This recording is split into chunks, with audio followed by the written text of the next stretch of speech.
Meus queridos irmãos, que a paz do Senhor nos envolva todos nesta manhã. Jesus, nos últimos tempos, ele era seguido por milhares de pessoas. Uma parte muito reduzida o procurava para se informar a respeito da sua doutrina, das primícias do reino.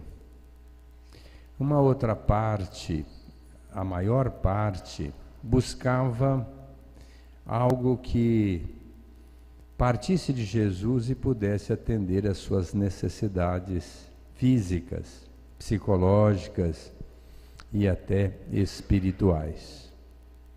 Uma outra parte buscava Jesus no sentido de incriminá-lo, de colocá-lo numa situação difícil frente ao sinédrio e ao poder romano.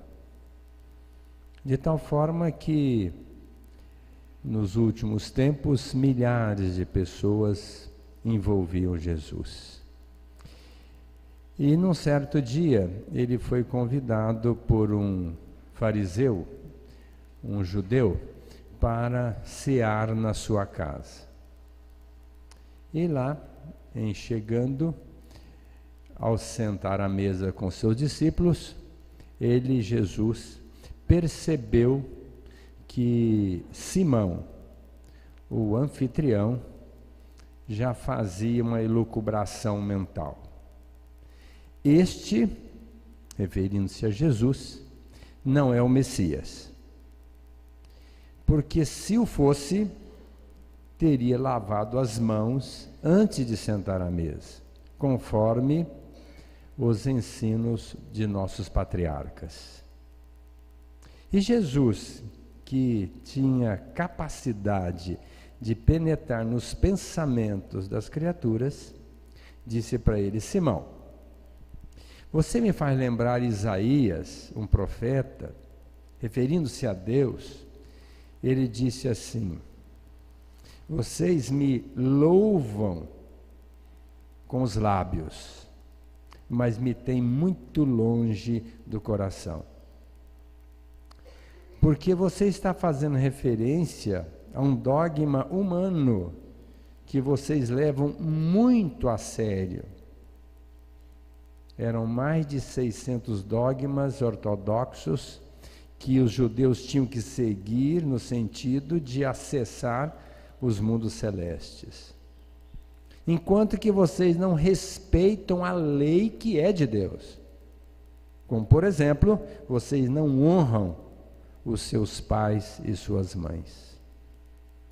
E acrescentou: o que faz mal, Simão, não é o que entra pela boca, é o que sai pela boca, que é a expressão do sentimento que está impresso em nosso coração. As fornicações, os adultérios, as maledicências, todas as mazelas do espírito saem através da boca, verbalizada esta expressão, retratando o sentimento que temos em nosso coração.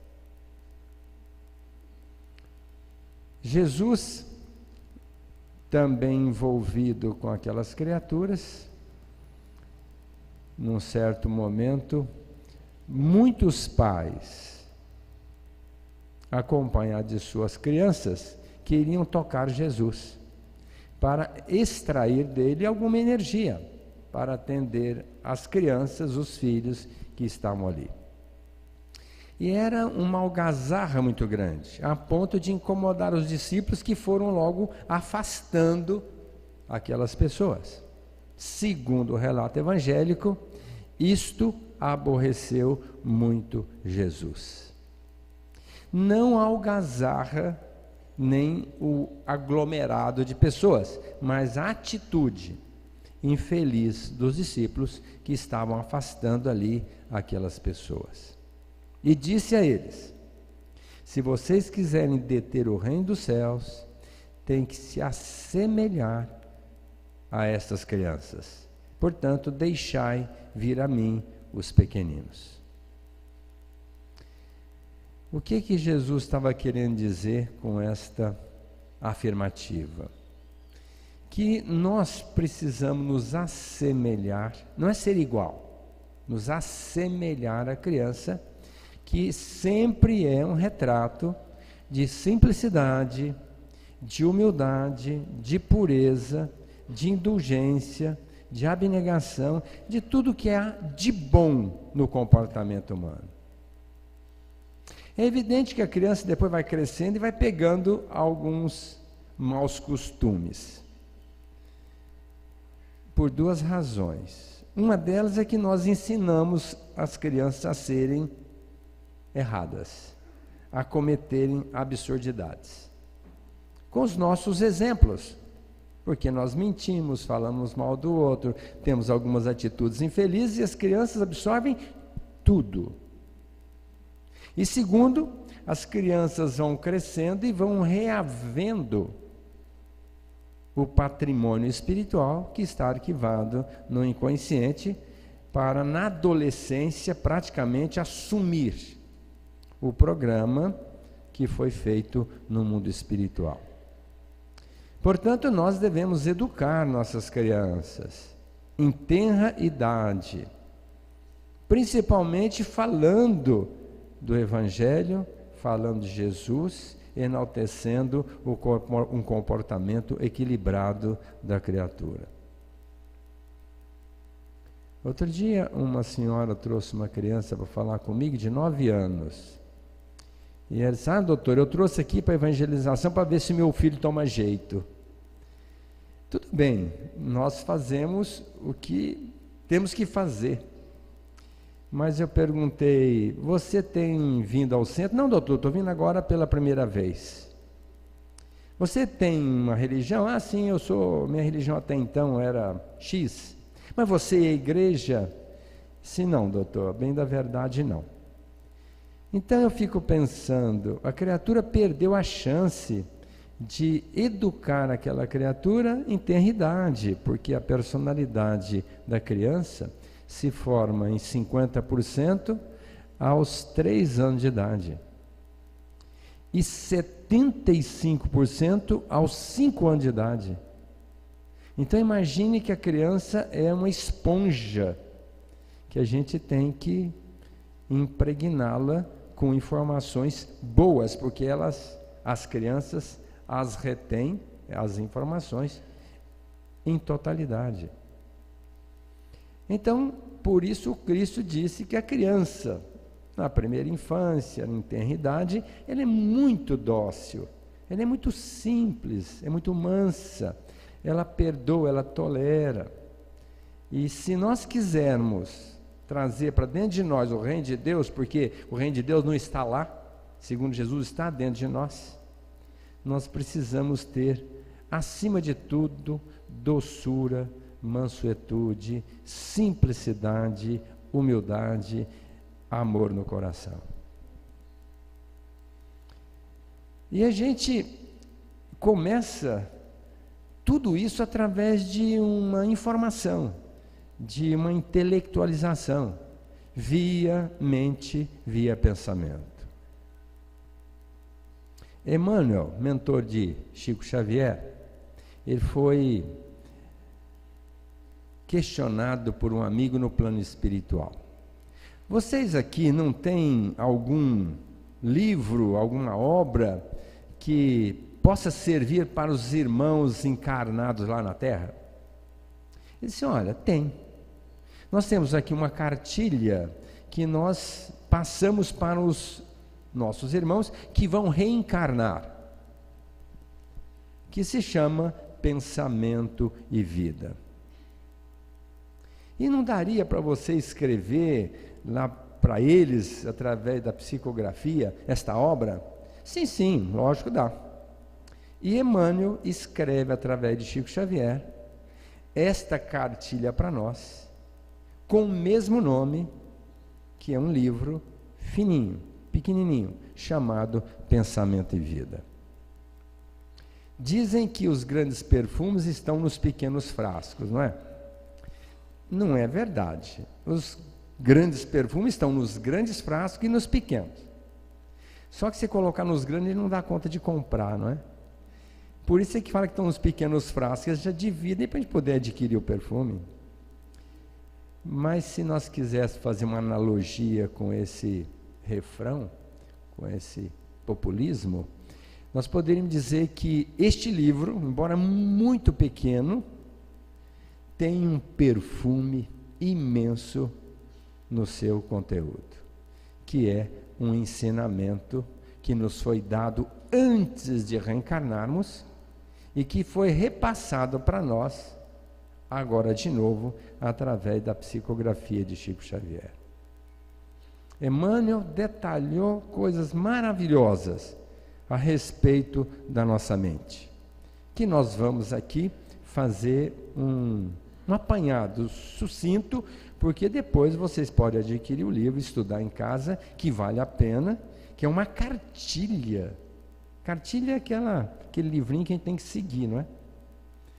Tivemos as primeiras cartilhas lá na infância, não é? E depois foram trocando os nomes, mas é uma cartilha para nós darmos aquele enfoque importante para a nossa encarnação. E o Emmanuel começa dizendo que o nosso pensamento é vida. Aquilo que nós pensamos, nós vamos buscar. É o centro da nossa atenção, da nossa busca. Nós primeiro pensamos, depois vamos realizar. E ele diz que a nossa mente se assemelha a um escritório administrativo onde tem muitas salas. A primeira sala da nossa mente é o desejo. O desejo é a nossa, entre aspas, ilusão. Porque a gente é cheio de desejos e, via de regra, desejos só voltados para a materialidade. Numa contramão. Porque se nós somos espíritos, estamos aqui para trabalhar os nossos espíritos. Só isso. Com duas asas, uma da sabedoria e a outra da bondade. Essas são as duas asas que nós devemos voar em direção à transcendência.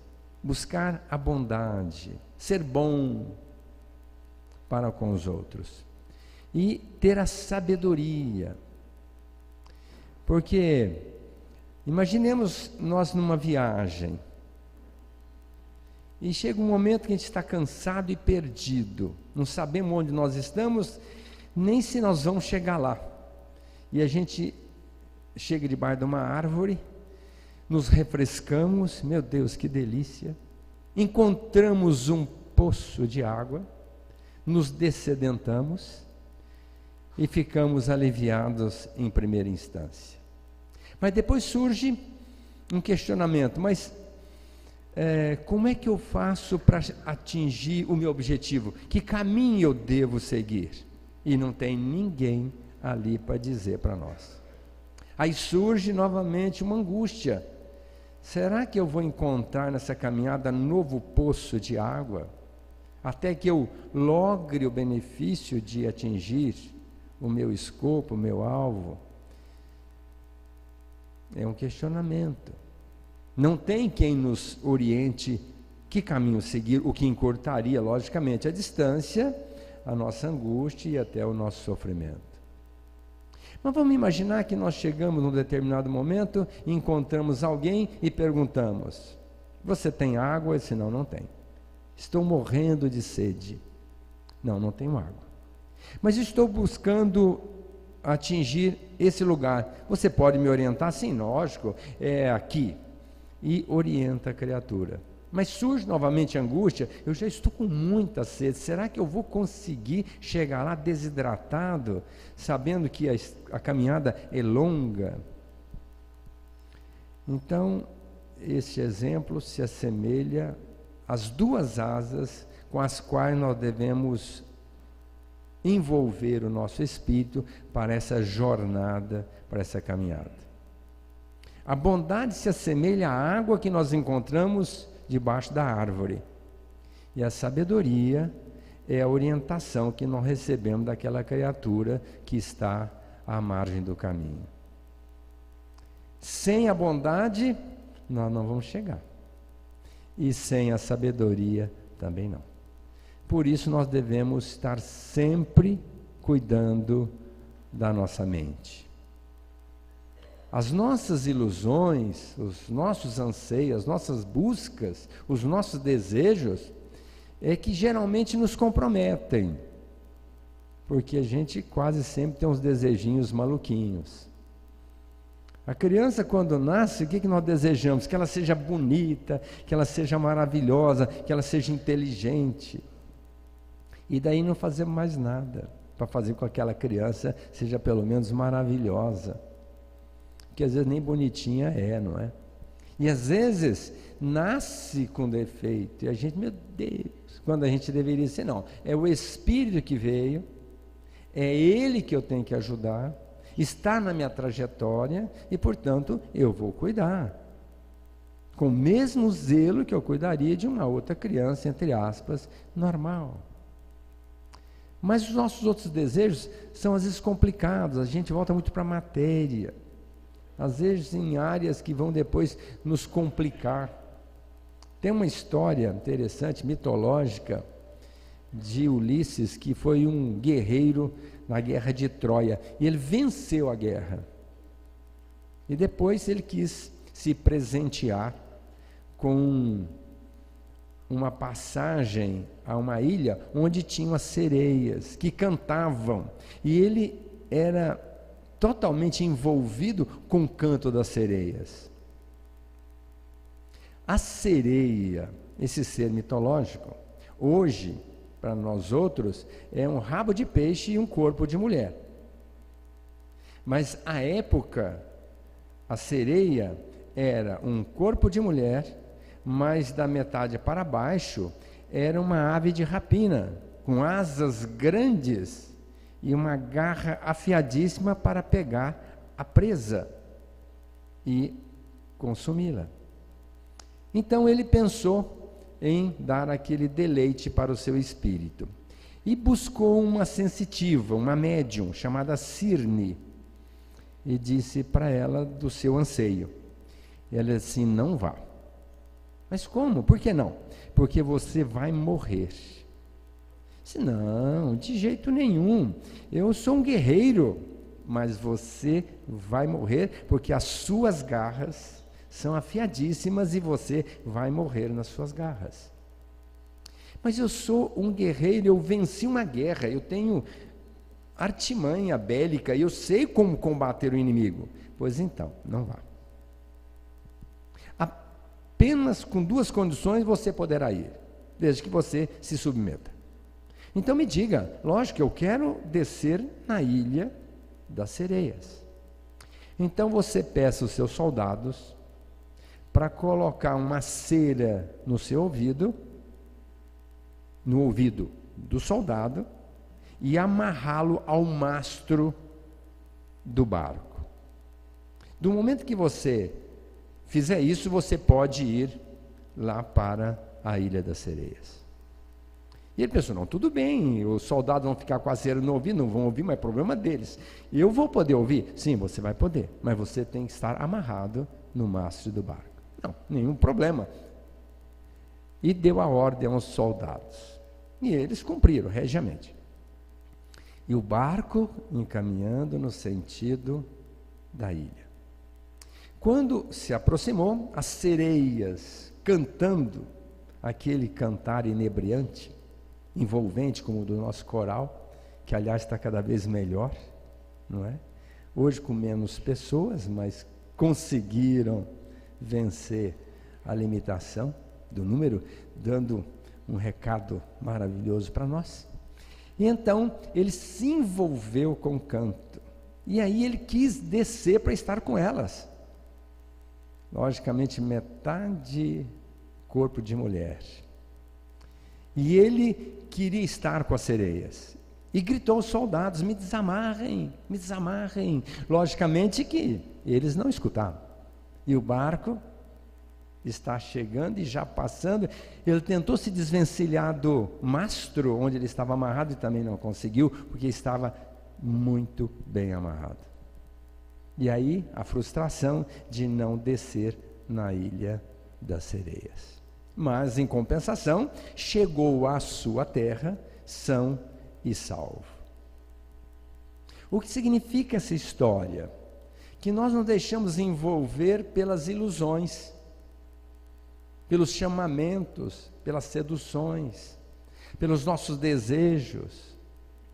E para que a gente não sucumba, não sofra as consequências, nós temos que estar com o ouvido fechado para o chamamento. Porque os chamamentos para as seduções, para os desejos, as ilusões são inúmeros. Posso até assegurar que quase todos os dias nós somos chamados para caminhos complicados. E se nós não tivermos o ouvido fechado para o chamamento, nós devemos estar amarrados no mastro do barco. E qual é o mastro do barco? É a nossa consciência. Nós devemos fazer uma análise e ouvir a nossa consciência. Isto que estão me propondo, ou que eu estou desejando, vai ser importante para mim ou vai me gerar complicações? Porque a gente só pensa no eu quero, mas não pensa nas consequências. Lá na frente que vai se dar conta da absurdidade a que se permitiu por não estar ouvindo a consciência, porque a consciência sempre nos fala aquilo que nós devemos fazer. Pergunta 621 do Livro dos Espíritos: onde está escrita a lei de Deus? Resposta: na consciência. Então nós sabemos o que nós devemos fazer. E nós devemos estar muito atentos, porque o Cristo mesmo fez referência: vigiai e orai, para não cair em tentação. Porque a tentação é, segundo André Luiz, é de todo dia. E a gente fica tentado, e até quer satisfazer o nosso desejo, mas depois ficamos atrelados às consequências. Uma outra pilastra da nossa mente, um outro compartimento desse escritório administrativo, chama-se inteligência. Que nós todos temos inteligência e quero crer no mesmo patamar. Ah, mas tem um fulano que é muito inteligente. Via de regra não é. Ele ativou a inteligência buscando conhecimento, se intelectualizando, buscando a sabedoria, que é todo o elemento que a gente agrega à nossa mente para evitar o sofrimento. É a melhor definição de sabedoria que eu já aprendi até hoje. Que o sábio, ele sabe fazer tudo para evitar o sofrimento. E a ignorância é a grande responsável pela nossa escravização para as nossas situações de sofrimento e dor. Então é fundamental que nós saibamos usar essa inteligência. O estudo, por exemplo, tem muita gente que não estuda. André Luiz coloca: cada livro lido, uma ideia modificada. Cada livro lido, uma ideia modificada. A gente tem que estar sempre estudando para aprender. A gente estuda, vê uma pessoa mais iluminada que traz uma informação, assim, meu Deus, eu nunca tinha pensado nisso. Eu li agora um livro, Emmanuel e Chico Xavier, e ali eu encontrei uma resposta que há muito tempo eu queria, estava buscando. Paulo de Tarso falou assim: nós só morremos uma vez. E eu fiquei pensando, como é que fica a reencarnação nesse negócio, né? Que é um dos recursos que as pessoas anti-reencarnacionistas, anti-reencarnação, essas pessoas usam para dizer: não, se a gente só morre uma vez, não vai reencarnar. E lá o Chico fala que Emmanuel colocando isso no livro O Consolador, disse que quando nós conhecemos Jesus, nós conhecemos de verdade a lei, nós matamos o homem velho que existe dentro de nós. Isso é uma vez só. Nós abraçamos o Cristo e nunca mais vamos nos apartar dele. Isto é morrer apenas uma vez. E eu conversando com uma pessoa, disse, não, mas o Espírito só tem uma vida mesmo. Eu falei, não, uma vida eu sei que é, nós fomos criados para a eternidade. Mas isso não significa que se você tem uma vida, você vai morrer uma vez. Quer dizer, morreu e como é que faz para ressuscitar, não é? Então, o Espírito nem morre, ele é imortal. Agora, essa morte referida por Paulo é essa mudança de comportamento, matando o homem velho, transformando num homem novo, uma criatura que agora acordou para o verdadeiro sentido da vida, buscando o modelo e guia que é Jesus. Então a gente morre só uma vez. Às vezes a pessoa, mas a gente vive errando. Sim, talvez não tenha ainda morrido literalmente, continua um homem velho. Mas a hora que a gente tiver essa consciência da proposta de Jesus, aí você está literalmente morto. É a única morte que a gente tem, é matar o homem velho para transformá-lo num homem novo. E aí é com Jesus e nunca mais volta. É um caminho sem retorno. A dificuldade está em entender isso e matar essa vida equivocada que nós nos permitimos até então. E a inteligência é um grande recurso que a gente tem que usar a benefício dessa transformação. E às vezes até nós usamos a inteligência de uma maneira equivocada, fazendo mal para os outros. Humberto de Campos nos conta de um senhor que vivia usando a inteligência para comprometer a vida dos outros. E a mãe chegou para ele e falou assim, meu filho, use a sua mente para o bem e ajude as criaturas mais simples. Enquanto que ele estava envolvido com as criaturas mais elitizadas, só tirando proveito daquela inteligência a seu benefício, pouco importando as consequências que viriam por conta dessa inteligência. E apesar da mãe admoestar, ele disse, não mãe, não, eu tenho outras pessoas que cuidam dessas pessoas mais simples, eu tenho uma grande cabeça, eu só posso me ocupar das grandes causas. Pois então, meu filho, mas isso é que me preocupa, da maneira que você está se conduzindo. E ele desencarna, vai para o plano espiritual, chega lá, a cabeça cresce literalmente, hipertrofia o perispírito, e ele fica a vida inteira lá no plano espiritual com a cabeça no chão, não conseguindo levantá-la pelo peso, pela hipertrofia do seu cérebro, na área, logicamente, perispiritual do cérebro. E o que é pior, aí reencarnou, com hidrocefalia, cabeça grande. Hoje, modernamente, tem a cirurgia para drenar o ventríloco, jogar esse líquido dentro do abdômen, é uma válvula que faz esse papel e a cabeça não vai hipertrofiando.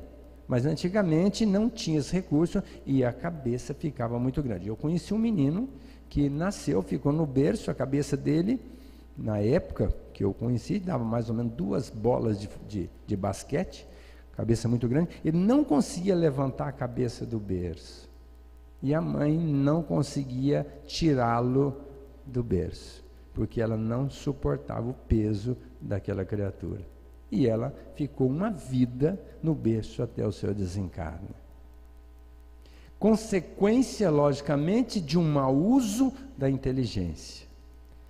E tanto é que tem no Evangelho segundo o Espiritismo uma página reservada ao homem inteligente.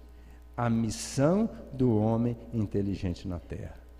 Então, se a pessoa tem uma inteligência, ela tem obrigação, tem uma missão de desenvolvê-la a favor da humanidade para criar situações de bem-estar, a favor dessas criaturas e não comprometer a vida das pessoas com a sua inteligência. Logicamente, vai pagar um tributo, uma consequência. Um outro compartimento da nossa mente, uma outra sala do escritório, é a nossa memória. Aquilo que nós temos arquivado na nossa mente, que está no nosso inconsciente, que tem poder de mando na nossa vida de 80%. Tanto é que o Paulo coloca: infeliz homem que sou, o que eu quero fazer, eu não faço. O que eu não quero, eu faço. Por quê? Porque nós ainda vivemos com os resquícios do inconsciente, que é um arquivo não muito legal. Tudo que passa pela nossa consciência é arquivado no nosso inconsciente. Tanto é que o Cristo diz: nada de oculto há que não venha a ser revelado. Ao desencarnarmos, por exemplo, vão passar um filme da nossa vida, onde nós vamos ser expostos com todos os nossos atos, para análise nossa, para tirarmos conclusões se aproveitamos bem ou não a nossa existência. E se nós quisermos saber de muitas reencarnações passadas, desde que seja possível, pela nossa maturidade espiritual, nós vamos saber o que nós fizemos. Está tudo arquivado na nossa memória do nosso inconsciente. Então é fundamental que nós arquivemos ideias boas, pensamentos bons, raciocínios inteligentes, porque lá na frente isto vai voltar matematicamente na nossa vida de relação. É automático isso, vem sem a gente querer, retratando o nosso arquivo inconsciente. Então é fundamental que a gente arquive coisas boas hoje. Não dá mais para ficar pensando coisas ruins, agindo de uma maneira a infelicitar ninguém, buscando se conspurcar por alguma atitude infeliz. Pelo contrário, a nossa mente é um jardim cultivável e nós temos sempre que adubar com ideias boas. E eu considero que o melhor elemento para a gente cultivar a nossa mente chama-se leitura.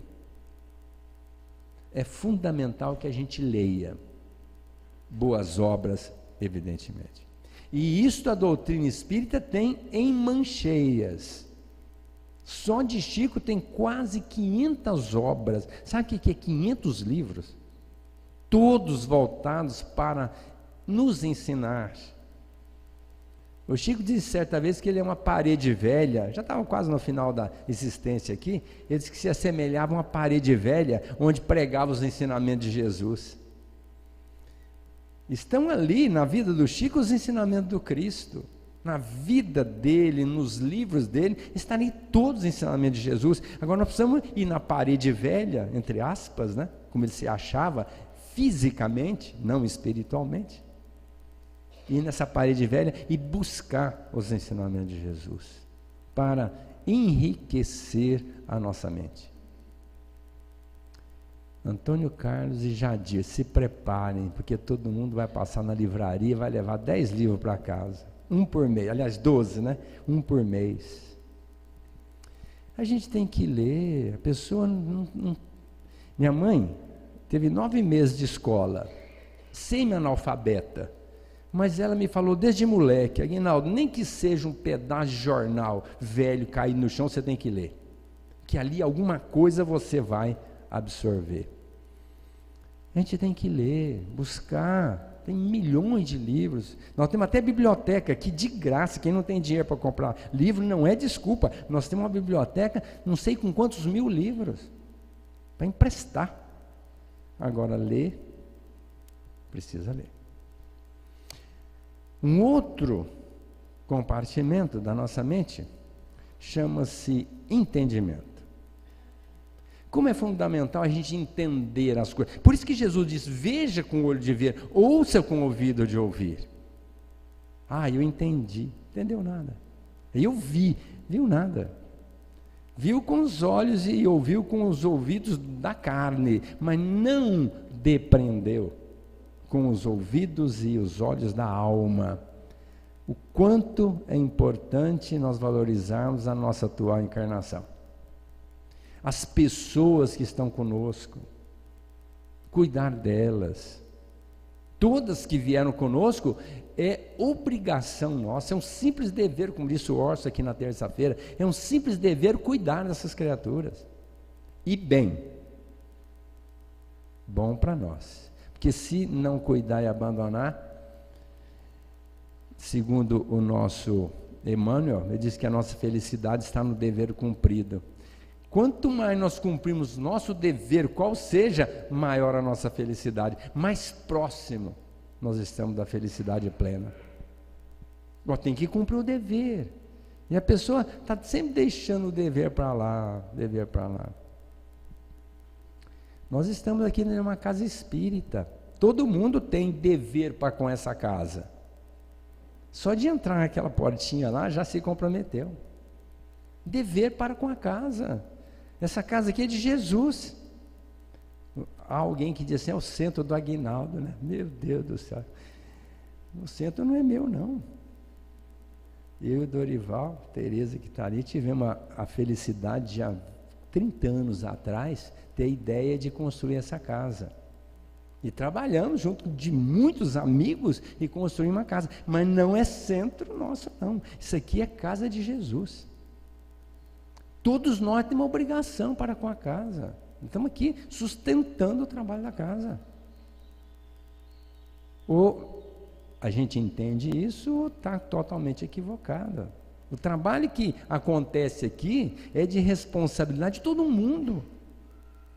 Ninguém faz nada sozinho. Nós fazemos. Quando o Dorival subiu aqui e pediu, não estou fazendo aqui marketing não, eu estou falando uma coisa verdadeira. Quando pediu dinheiro para fazer as cestas, a obrigação de fazer as cestas dos nossos assistidos não é dos trabalhadores da casa, não, é de todos nós, como espíritas, cristãos.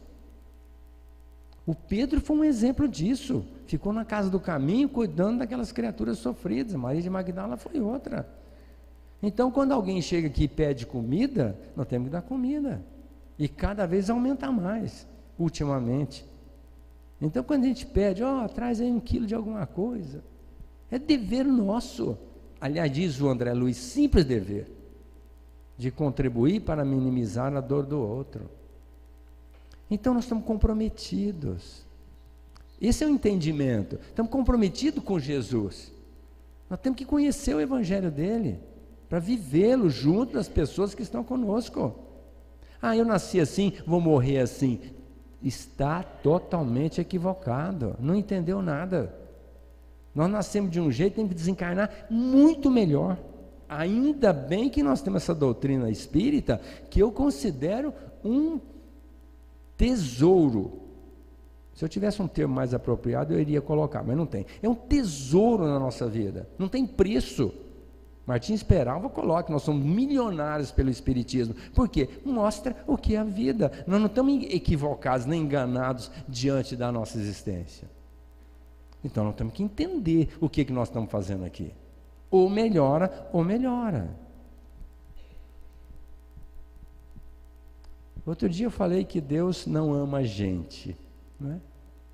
Deus é o amor. Quem definiu isso foi João, o evangelista. Deus é amor. E o Paulo deu uma outra conotação. Nele vivemos, nele nos movemos. Então Deus é o amor. Nós estamos imersos no amor de Deus. E tem gente que ainda fala assim, se Deus me ajudar. Que absurdo, né? Se Deus me ajudar. É a mesma coisa de eu dizer assim, olha, me coloca um perfumezinho aqui que eu quero estar perfumado. Aguinaldo, você está dentro, imerso no frasco de perfume, como é que você está pedindo para eu passar perfume em você? É a mesma coisa de dizer, eu queria tanto que Deus me amasse. Pois se você já está imerso no amor de Deus, eu queria tanto que Deus me ajudasse, mas você já está nas mãos do Criador, o Criador já está em você. Tudo isso que nós estamos desfrutando aqui é o amor de Deus em nós, não por nós. Porque se disser, Deus te ama, Deus dá uma conotação de personalidade, né? Ele ama, mas odeia. Ele ajuda, mas ele castiga. Não pense assim. Deus não castiga ninguém, não cobra nada de ninguém. A gente pode fazer o que quiser, Deus deixa. E nós estamos imersos no seu amor, que é corretivo. Porque o amor também corrige, o amor também conduz, o amor também resgata. E o amor de Deus vai nos conduzir para uma mansão celeste. Mas cada um tem que fazer a sua trajetória. Outro dia eu conversava com uma senhora e depois de falar muito com ela, eu falei assim, faça o que nós combinamos que deverá dar certo. Ela disse, não, doutor, vai dar certo, Deus é todo poderoso. Eu falei, volta aqui que você não entendeu nada que nós conversamos. Deus é todo poderoso, ninguém tem dúvida disso. Agora vai dar certo se nós fizermos uma coisa certa. Se não fizer, não vai dar certo. Tanto é que o perdão de Deus, segundo os Espíritos ditando a Chico Xavier, é a tolerância. Deus tolera as nossas absurdidades e dá outra chance, 2, 3, quantas necessárias. Mas nós somos os responsáveis por tudo que fizermos, é consequência. Tem uma outra coisa que mexeu muito com a minha cabeça. Quando Jesus disse assim, se vocês pecarem contra mim, estão perdoados, mas contra o Espírito Santo, negativo, vocês não têm perdão. Eu falei, meu Deus, como é que é essa? Como é que eu entendo isso? Pecar contra mim, tudo bem, estão perdoados, mas pecar contra o Espírito Santo, não tem acordo. E Emmanuel respondeu isso no livro Consolador, pergunta 303. Ele diz que esse pecado contra o Espírito Santo é que dentro de nós existe uma centelha divina que está na nossa consciência, que é o Espírito Santo. Que coisa mais santa do que a centelha divina que está dentro de nós? Então, enquanto eu estiver ignorante desta proposta, desta existência de Deus em nós e nós em Deus, esse amor no qual nós estamos imersos, o comprometimento para com Deus nas nossas atitudes, enquanto nós estivermos ignorantes disso, perdão, ou seja, tolerância N, 1, 2, quantas vezes necessário.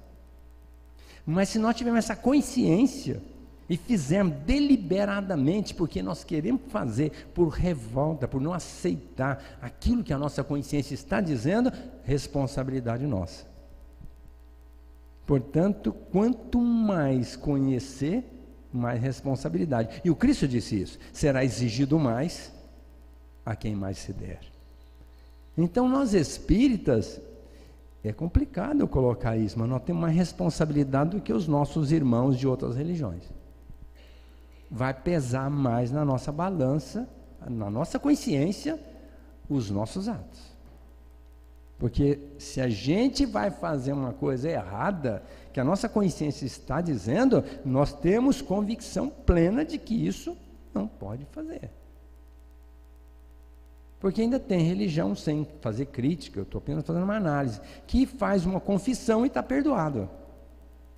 Vai lá e confessa, eu matei o filho, não, reza tantos Pai Nosso, tanta Maria, coisa e tal, vai lá um sacrifício, você está perdoado. Não acreditem nisso. Tem outros que falam assim, Jesus salvou o pecado do mundo com seu sangue, pode ficar tranquilo que você está, basta arrepender que você está salvo. Não acreditem nisso. Não acreditem nisso. Arrepender, bom, é o primeiro passo, mas aí tem que resgatar tudo aquilo que você complicou. Então, quando a gente escorrega, tem que ter cuidado para não cair, porque se cair, o tombo é grande e vai ralar bastante. Então, a gente tem que fazer tudo para pisar firme, onde está sabendo que está pisando, para não cair e sofrer as consequências. Um outro degrau, uma outra pilastra da nossa mente, chama-se fé. Fé. E fé é uma coisa assim, a certo ponto, difícil de definir, mas Emmanuel define nesse livro como sendo uma semente projetada no chão. Você coloca a sementinha, você espera o quê? Que ela vai nascer, vai crescer, vai dar fruto. E quando a gente alimenta como a comida, o que vocês estão pensando? Que aquele alimento vai nutrir os nossos órgãos e nós vamos poder realizar os nossos trabalhos. Isso tem uma fé. Ninguém tem dúvida disso. Então nós temos que ter esta certeza de Deus em nós, trabalhando a nossa personalidade. Não tem que ter dúvida nenhuma de que nós estamos nas mãos de Deus, nas mãos da transcendência, na mão da espiritualidade. Nós não precisamos ter nenhum receio, nós não estamos sós, nós estamos muito bem amparados. Agora, nós temos que fazer a diferença, nós temos que fazer acontecer, não é transferir responsabilidade. Estou orando, pedindo a Deus, e certamente Ele vai ouvir minha prece. Vai, mas não acredite que vai acontecer aquilo que você está pedindo, que às vezes não vai. Isso é fé. Eu vou viajar, se tiver que acontecer alguma coisa, o que eu posso fazer? Com tudo arrumadinho vai acontecer. Isso é fé. Nem por isso vou deixar de viajar. Mas logicamente que se eu quero fazer uma viagem segura, eu tenho que cuidar. Bom motorista, bom carro, tudo arrumadinho, tudo certinho. E não fazer absurdidade na viagem. Ah, mas a família morreu. É porque Deus quis. É o que a gente fala, né? Não é que Deus quis. Existe uma lei que Deus avaliza. Mas essa lei rege a nossa vida. E o Cristo disse isso com muita propriedade: a semeadura é livre, a colheita é certa, a cada um será dado de acordo com as suas obras. Então fica fácil em dizer, não deu certo porque Deus quis, aconteceu isso porque Deus quis. Não é assim que acontece. Um jovem pega uma moto, numa roda só, a 100 e tantos por hora, bate e morre. É Deus que quis? Deus avalizou a imprudência, tanto é que chama karma da imprudência. Ele agiu com imprudência e agora vai sofrer as consequências. Não é que Deus quis que ele desencarnasse daquele jeito, ele estava programado para viver longamente. Aliás, a neurociência mostra que nós temos condição de viver 110 anos. 110 anos. Hã? Tem 24 para você chegar lá, Dorival? 110 anos. Por que a gente desencarna mais cedo? Ah, porque Deus quis. Não acreditem nisso. Não. Nós nos matamos. Nós nos matamos muito. Todos os dias. Pensando coisa errada. Ficando com raiva. Deepak Chopra diz que nós somos o único animal que atrelamos o pensamento à célula. Então a nossa célula, ela responde ipsis literi o que nós temos no pensamento. Se eu pensar uma coisa boa, o que eu sinto? Um negócio gostoso por dentro, não é? Mas se eu pensar uma coisa assim, que eu fiquei mordido de raiva, já dentro tem aquela contração, uma dorzinha no peito, tem um desconforto qualquer, não tem? É momentâneo, isso assim é automático.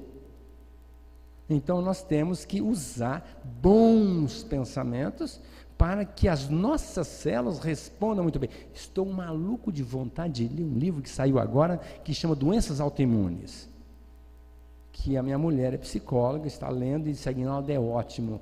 Eu falei, passa para mim. Eu falei, não, espera que eu leia primeiro, né?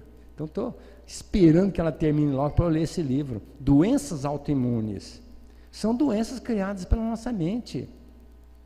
Nós nos adoecemos, nós nos matamos com a nossa mente, com as nossas falas, com os nossos comportamentos. Então tem que ter muito cuidado com aquilo que nós estamos falando, com o que nós estamos pensando, com o que nós estamos fazendo. E para a gente fazer essa tomada de posição e dar uma volta por cima, nós precisamos de o último elemento da nossa mente, que não é um menos importante, é na sequência de relato, mas não menos importante, que é a nossa vontade. Vontade. Para a gente vencer qualquer dificuldade nossa, tem que ter vontade. Então, nos Espíritos 909, no Livro dos Espíritos, o Kardec perguntou assim: mas a gente pode vencer as nossas más tendências? Você pode, com pequenos esforços. Mas para isso precisa uma única coisa, que é a boa vontade. E acrescentou: e esta, poucas pessoas a têm. Às vezes a pessoa chega no consultório: doutor, eu vim aqui para fazer uma cirurgia bariátrica. Eu falei: por que você não emagrece? Doutor, não consigo. Como não consegue? Lógico que consegue. Doutor, eu não consigo. Será que não consegue? Porque ele não quer. Porque se a gente tiver vontade, boa vontade, porque existe uma vontade, não é? Uma grande vontade e uma pequenininha.